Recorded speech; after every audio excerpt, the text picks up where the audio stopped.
আজকে আমি নিয়ে এসেছি একটা চিকেন কষার দারুণ রেসিপি। চিকেন কষাটা তোমরা তো সবাই ভালোবাসো, আমিও ভালোবাসি। তো আজকের এই চিকেন কষাটা একটু অন্যরকম। চলো দেখে নিই আমি কি করে বানালাম এই চিকেন কষাটা। তো ফার্স্টে চিকেনটাকে বরফ ছাড়ানোর জন্য আমি জলে ভিজিয়ে রেখেছি। এখানে আদা, রসুন, দুটো টমেটো, আলু আর পেঁয়াজ মিহি করে কেটে নিয়েছি। একটা মিক্সিং জার নিয়ে নিয়েছি, তার মধ্যে আমি আদা, রসুন, টমেটোটাকে ভালো করে পেস্ট করে নেব। এখানে আমি দুটো টমেটো নিয়েছি, ছোট টমেটো ছিল বলে। তোমরা চাইলে কিন্তু একটা বড় মাপের টমেটো নিতে পারো, আর চাইলে টক দইও ব্যবহার করতে পারো। আমার কাছে টক দই ছিল না, তাই জন্য আমি সামান্য জল দিয়ে আদা, রসুন, টমেটোটাকে ভালো করে পেস্ট করে নিলাম। এবার এই পেস্টটা হয়ে গেলে, যেহেতু চিকেনটাকে আমি একটু স্পেশাল করে বানাচ্ছি, তাই জন্য আমি এর মধ্যে আরও কিছু গোটা মশলা অ্যাড করে দেবো হচ্ছে আমি 5 থেকে 6 কোয়া মতন কাজু বাদাম, আর দিয়ে দেবো হচ্ছে 1.5 চামচ মতন চারমগজ। তোমরা চাইলে কিন্তু এখানে পোস্তও ব্যবহার করতে পারো। ওই যে বললাম আমার কাছে পোস্তও ছিল না, টক দই আর পোস্ত এই দুটোই আমার কাছে ছিল না, তাই আমি স্কিপ করে গেছি। তোমরা চাইলে কিন্তু অবশ্যই অ্যাড করতে পারো। অনেক রকমভাবে তো চিকেন কষা খেয়েই আমরা থাকি রোজই। তো এইভাবে একদিন চিকেন কষা বানিয়ে খেও, দারুণ লাগবে, কথা দিচ্ছি। আর এটা তো আমি বৃহস্পতিবার রান্না করেছিলাম, শুক্রবার রান্না করেছিলাম। ভয়েস ওভার দিচ্ছি 31st নাইটে, মানে রবিবার দিনকে। এখন তো নিঃসন্দেহে বলতে পারি খুব দারুণ হয়েছিল চিকেনটা। তো টমেটো, আদা, রসুন আর সাথে আমার কাজু বাদাম আর হচ্ছে চারমগজটাও পেস্ট হয়ে গেছে। মাংসটা ভালো করে ধুয়ে নিয়ে আমি ওই পেস্টটা ভালো করে চিকেনের মধ্যে দিয়ে দিচ্ছি। এবার আমি চিকেনের মধ্যে দিয়ে দেবো আমরা রোজকার রেগুলার যে মশলাগুলো ব্যবহার করি সেগুলো। এই যে দেখো, দিয়ে দিলাম হচ্ছে 2 চামচ ভর্তি জিরের গুঁড়ো, তারপর দিয়ে দেবো 2 চামচ ভর্তি ধনের গুঁড়ো। কৃপণতা করে নয়, একদম পরিমাণ মতনই দিয়েছি, না কম না বেশি। দিয়ে দেবো সামান্য একটু গরম মশলা গুঁড়ো। তোমরা যেমন গরম মশলা খেতে পছন্দ করো তেমন দেবে। আমি খুব একটা গরম মশলা একদমই পছন্দ করি না, খুব একটা নয়, একদমই পছন্দ করি না, তাই সামান্য দিলাম। আর এখানে দিয়ে দিলাম স্বাদ অনুযায়ী লঙ্কার গুঁড়ো, পরিমাণ মতন হলুদ গুঁড়ো, দিয়ে দিলাম সর্ষের তেল, আর দিয়ে দেবো হচ্ছে লবণ স্বাদ অনুযায়ী। দিয়ে দেবো হচ্ছে ওই যে আমি পেঁয়াজগুলো কুচি করে রেখেছিলাম, তার অর্ধেকের বেশি পেঁয়াজটা আমি চিকেনটা ম্যারিনেট করার সময় দিয়ে দেবো, আর বাকি পেঁয়াজটা আমি ফোড়নে ব্যবহার করব। এবার চিকেনটাকে এই সমস্ত মশলা দিয়ে ভালো করে চেপে হাত দিয়ে মেখে নেব। চিকেনটা ম্যারিনেটটা যতটা ভালো হয়, কষানোটা যতটা ভালো হয়, খেতে কিন্তু রান্নাটা সবসময় ততটাই টেস্টি হয়। আজকে কিন্তু আমি চিকেনের আলুটা আলাদা করে ভাজিনি বা কষানোর পর দিইনি, আমি কিন্তু চিকেনের সাথেই আলুটাকেও ম্যারিনেট করে নিয়েছিলাম।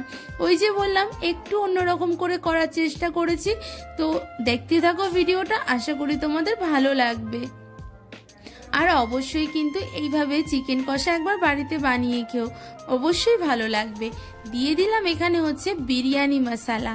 ওই যে বললাম স্পেশাল করে বানাচ্ছি, আর আমি চিকেনটার নাম দিয়েছি মশলা চিকেন।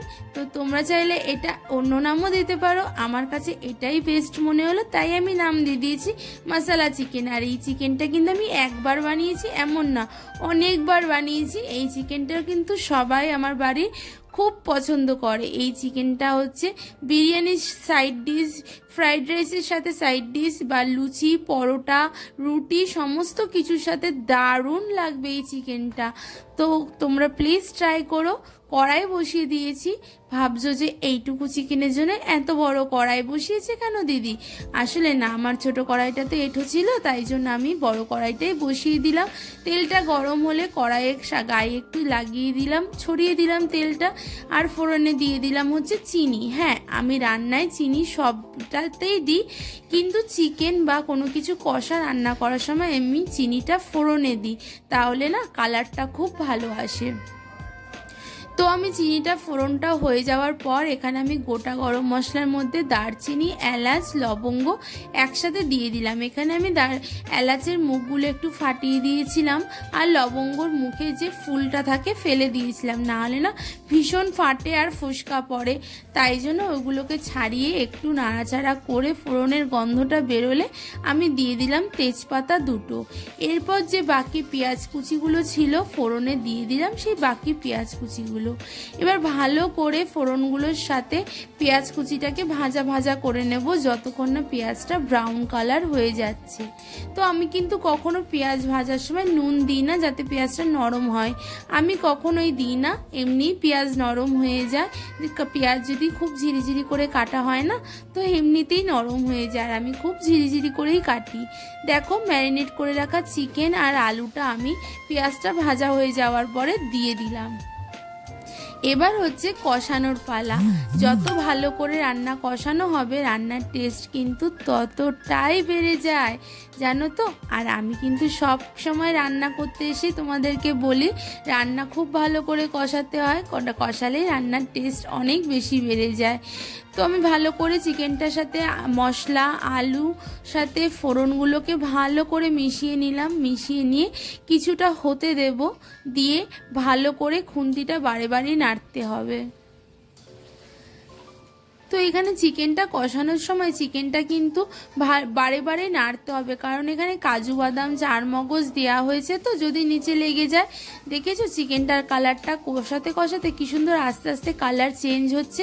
আর আমি কিন্তু এই সময় গ্যাসটা মিডিয়াম টু লো ফ্লেমে রেখেছিলাম, তোমরা কিন্তু গ্যাসটা মিডিয়াম টু লো ফ্লেমেই রাখবে। আমি গুলিয়ে ফেলছি, সরি গো, কিছু মাইন্ড করো না।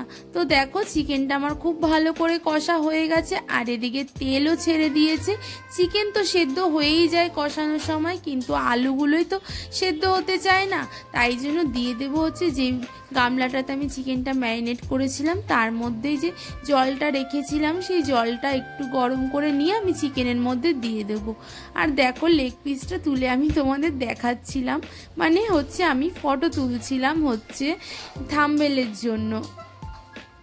তো চিকেনটা তো খুব ভালো করে কষানো হয়েই গেছে। এবার আমি ওই যে বললাম মশলা মাখানো যে জলটা ছিল একটু গরম করে নিয়ে আমি দিয়ে দিলাম, যাতে আলুটা খুব ভালো করে সিদ্ধ হয়ে যায়। এমনিতেই নতুন আলু সিদ্ধ হতে একটু সময় লাগে, আর ঠান্ডা হয়ে গেলে না আরও শক্ত হয়ে যায়, তাই ভালো করে সিদ্ধ না হলে খেতে কখনোই টেস্ট হয় না। সুসিদ্ধ না হলে কি রান্না খেতে ভালো লাগে? তো দেখো চিকেনটা কিন্তু খুব টেস্টফুল একটা রান্না।